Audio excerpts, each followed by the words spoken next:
Fala galera, aqui é o Elias do canal Pensando Bem. Hoje nós vamos falar sobre um tema um pouco mais pesado, um pouco mais sério do que de costume.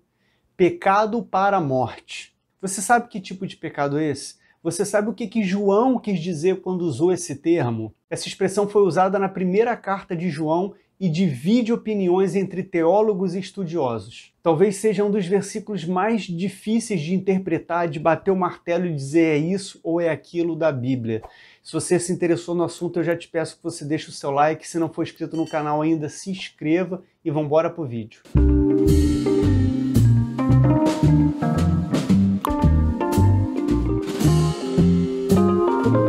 O tema do vídeo de hoje divide opiniões entre teólogos e estudiosos da Bíblia. Pecado para a morte. Se o salário do pecado é a morte, não são todos os pecados que são para a morte? O que João quis dizer com esse termo? Do que João estava falando na sua carta? O texto em questão está lá na primeira carta de João, capítulo 5, versículos 16 e 17, que diz o seguinte: Se alguém vir seu irmão cometer pecado que não leva à morte, ore e Deus lhe dará vida.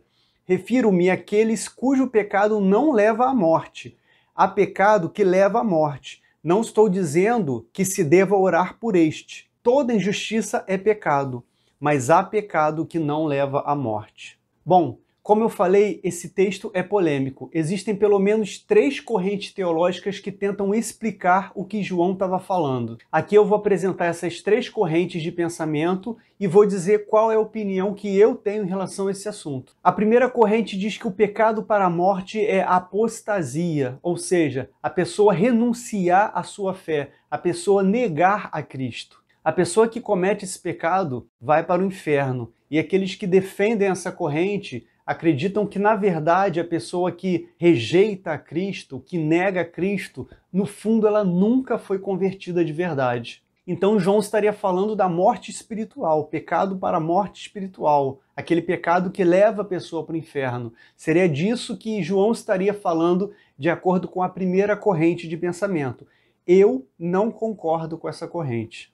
A segunda corrente diz que o pecado para a morte seria aquele pecado que Deus não admite e pune com a morte física aquele que comete o pecado. Um exemplo bíblico para defender essa corrente é a morte de Ananias e Safira, registrada em Atos 5, na igreja primitiva, quando eles mentiram para os discípulos dizendo que haviam vendido a sua casa por um determinado valor e que tinham pego todo o valor e repartido entre as pessoas, entre os pobres, só que eles esconderam parte do dinheiro.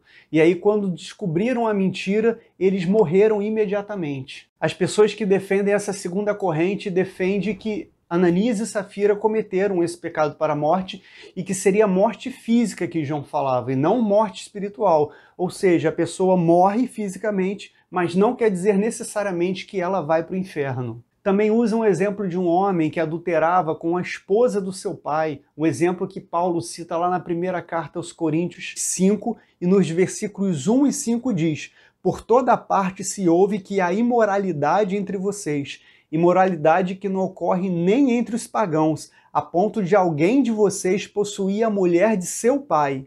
Entregue esse homem a Satanás, para que seu corpo seja destruído e seu espírito seja salvo no dia do Senhor. Aqui a gente vê que Paulo manda excluir esse homem da igreja, para que ele seja morto, para que o seu corpo seja entregue a Satanás, mas para que ele seja salvo no último dia. Agora, esse exemplo em questão, esse homem ele não morreu, ele permaneceu vivo e ele se reconciliou com a igreja, e a gente vê isso na segunda carta aos Coríntios, Paulo relata isso. Eu também não concordo com essa segunda corrente que diz que o pecado para a morte é aquele pecado que Deus não admite e pune a pessoa com a própria vida, ou seja, com a própria morte física dessa pessoa. A corrente que eu concordo e que eu entendo ser a correta é a que eu vou apresentar agora. Pecado para a morte é o pecado que leva a pessoa que cometeu o pecado à morte física por consequência. Não é necessariamente ir para o inferno, mas em decorrência do pecado, perder a sua vida física, ou seja, morrer de forma prematura. Na época em que João escreveu a sua primeira carta e usou esse termo, pecado para a morte, o código penal que existia era muito mais rigoroso do que o código penal que nós somos submetidos hoje.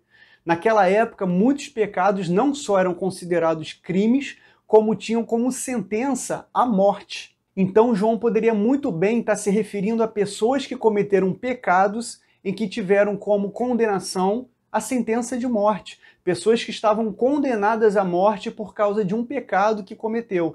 Isso seria pecado para a morte. Ou seja, pecado que leva à morte. Um exemplo também que a gente pode ter de pecado que leva à morte ou pecado para a morte é um suicida. Uma pessoa que se mata, que se suicida, ela comete um pecado que tem como consequência a sua morte física. Não significa necessariamente que Deus castigou a pessoa, que Deus puniu a pessoa com a morte, mas que a consequência do pecado que aquela pessoa cometeu foi a morte.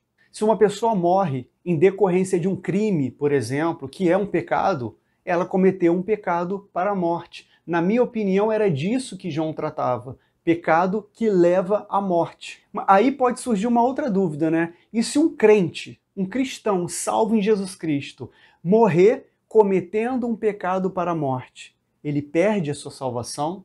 Afinal de contas, ele morreu cometendo um pecado para a morte. E aí?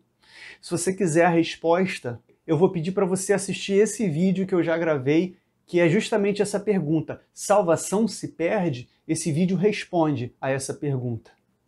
Eu acredito que pecado para a morte é aquele pecado que antecipa a morte da pessoa. Mas eu apresentei para vocês as 3 correntes, então vocês não precisam concordar comigo. Eu estou dando aqui a minha opinião, mas você pode refletir e pensar qual é aquela que para você faz mais sentido, qual é mais coerente. Se você quiser acrescentar também algo a esse vídeo, você pode deixar no seu comentário.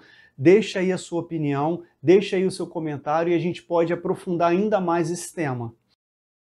Bom, galera, é isso. Se você gostou do conteúdo desse vídeo, se ele te agregou valor, se ele te acrescentou informação, eu te peço que você deixe aí seu comentário, que você deixe aí o seu like. Se você não for inscrito ainda no canal, se inscreva para que você possa receber mais vídeos como esse, que possam vir edificar a sua vida.